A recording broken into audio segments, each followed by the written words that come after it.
All right, episode 5. I'm actually starting to get into the swing of things with the show. I wrote down much more comprehensive notes, and there's Peter coat on that. Don't worry about that. I should probably shave soon. All right, so episode 5. I'm not sure if I mentioned in the last one, but the organization Faust. Episode 4 ends on a sort of cliffhanger. Is a cafe owner part of Faust? And this one, he's like, nah. Everybody's just like okay with it.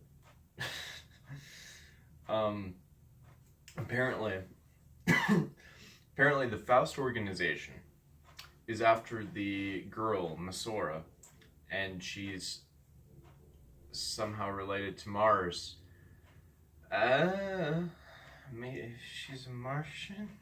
So the cafe owner is just sort of like, we need to protect her, so I'm gonna steal this piece of Pandora's box, which I wrote down, and I find this kind of interesting that it has a handle and looks very much like a briefcase. If they open up that part of Pandora's box, I feel like that's going to happen, but if they do, I'm calling it right now.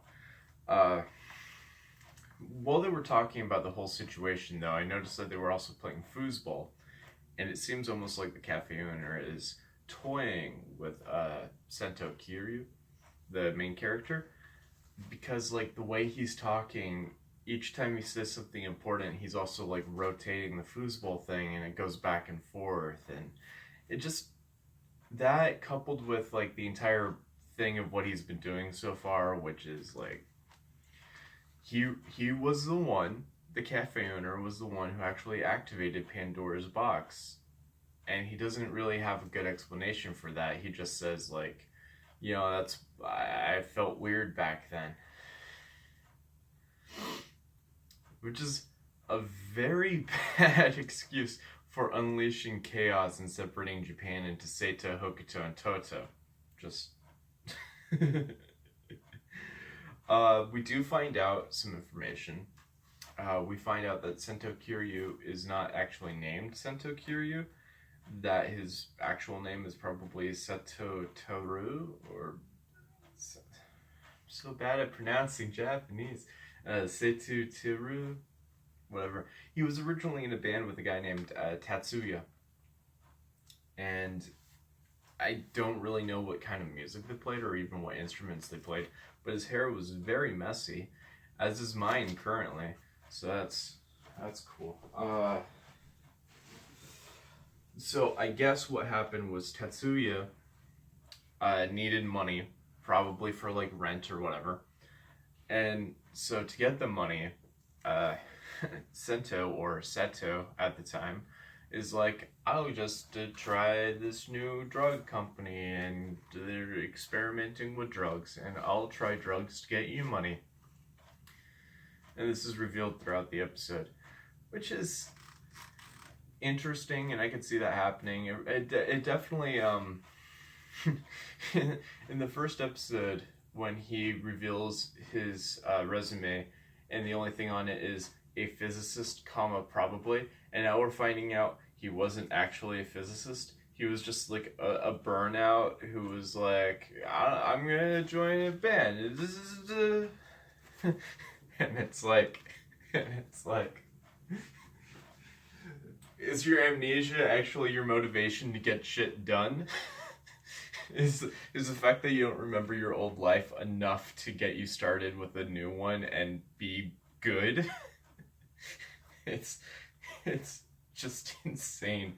Their band was named Lynx, which, now this might be a leap. I'm not sure exactly how much I'm not sure how much Kamen Rider Build is really banking on the Western comics media. I do know, this is important, I do know that they said that their main inspiration with Kamen Rider Build was Spider-Man in America. I find that interesting because I think the last Kamen Rider series to have a main Western inspiration was Kamen Rider Gaim, and they were basing it off of, the Adam and Eve mythology, the golden apple, which became a huge driving plot point in Gaim. However, the band being named Lynx could be a reference to Watchmen. Again, that could be a very large leap to make, considering that Watchmen is DC and Spider-Man is Marvel. I don't know. Tangentially related to that, the main three monster types that you usually have in Kamen Rider are Bat, Snake, and Spider. We have the main Bat character, and we who's the Bat character? I don't have that written down, but the Cobra, I believe, is named Bloodstock. And then every time that Build captures one of the Faust enemy powers, he captures them inside of a bottle with a spider web on it. Is Build Spider? I don't know. When Build is fighting Bloodstock, he does a rider kick with his crazy math powers that I mentioned from the first episode, with all the thing, the apex and whatever. And Bloodstock actually catches the rider kick in his hand, which is it's amazing. He catches the rider kick in his hand, comments that it has a hazard level of only 3.2, and then knocks him away. And it's like, how powerful is this Snake guy? Is he just gonna keep showing up like he does, where he's just like, that is a monster, go fight it, Build? And Build's like, nah, but you're a bad guy, and transforms and fights him, which clearly takes him just off guard. I think that's really cool and kind of shows that Build is different from other riders, where I know definitely O's, but I think also Kuga way back at the beginning of Heisei period. If a main villain, if the main villain guy shows up and's like, look, a goon, he's gonna fight people, and also that goon is your old roommate from college, the rider would immediately try to stop the goon, or the minion, or whatever word you want to use. However, Build hears that, looks over at the guy, and he's like, nah, I'm gonna fight you. He does another rider kick, and apparently he was fighting stronger because he was more angry. And Bloodstock is actually he's getting his ass kicked for a little bit. And he's like, oh no, your rage has increased your hazard level to 3.7, which, by the way, what does that mean?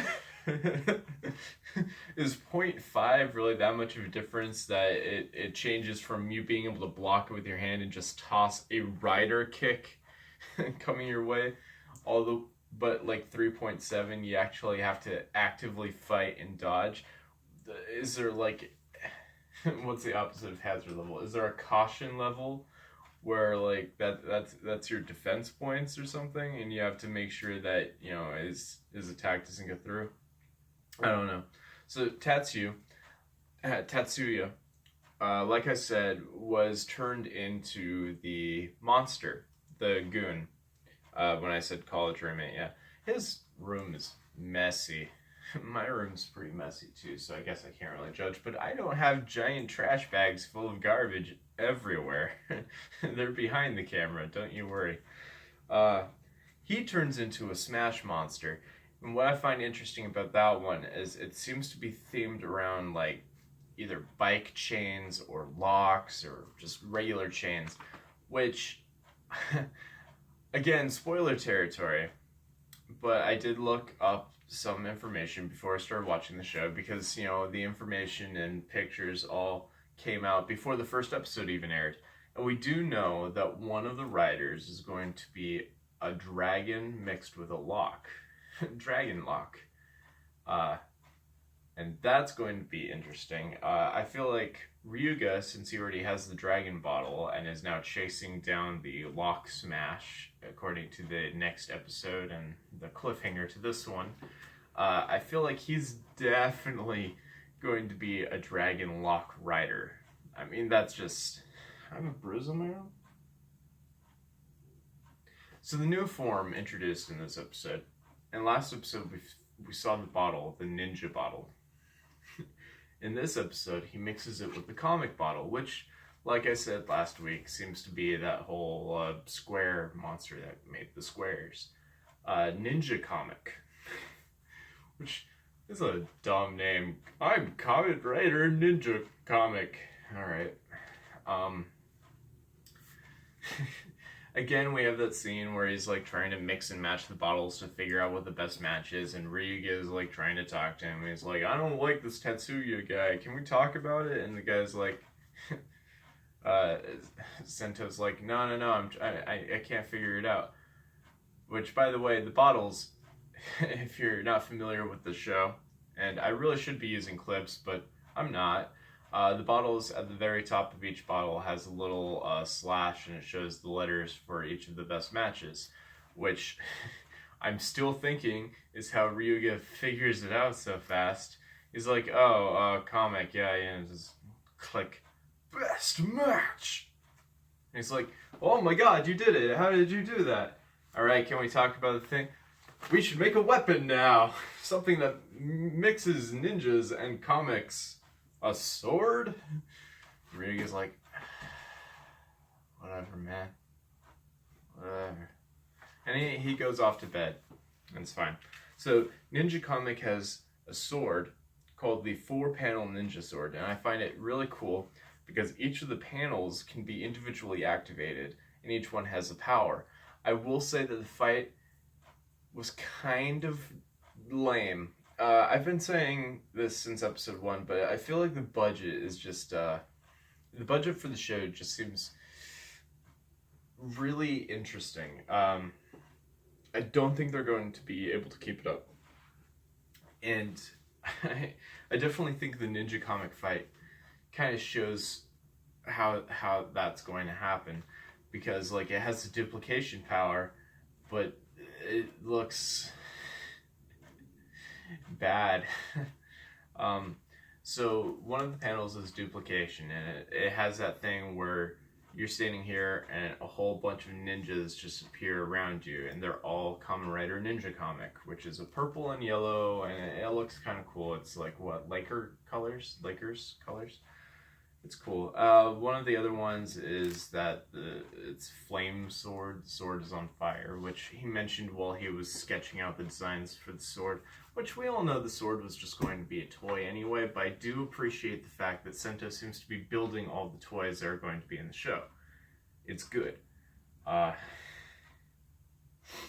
so that's good. I like that. I don't think they showed off the other two powers that the 4-panel ninja sword had, which is fine, because it's going to show up again next week, I'm sure. Or if not next week, pretty soon. I mean, you got to show off all the toys. It would be interesting if Ninja Comic ends up fighting Dragon Lock. That would be cool. Yeah, so the show is actually getting a lot better. I still feel bad because I felt like almost giving up at episode 3. But hey, you know, we're coming around episode 6 next week. So I'll talk about it then. See you spicy boys later. I'm going to walk around this little chair and hit the stop button.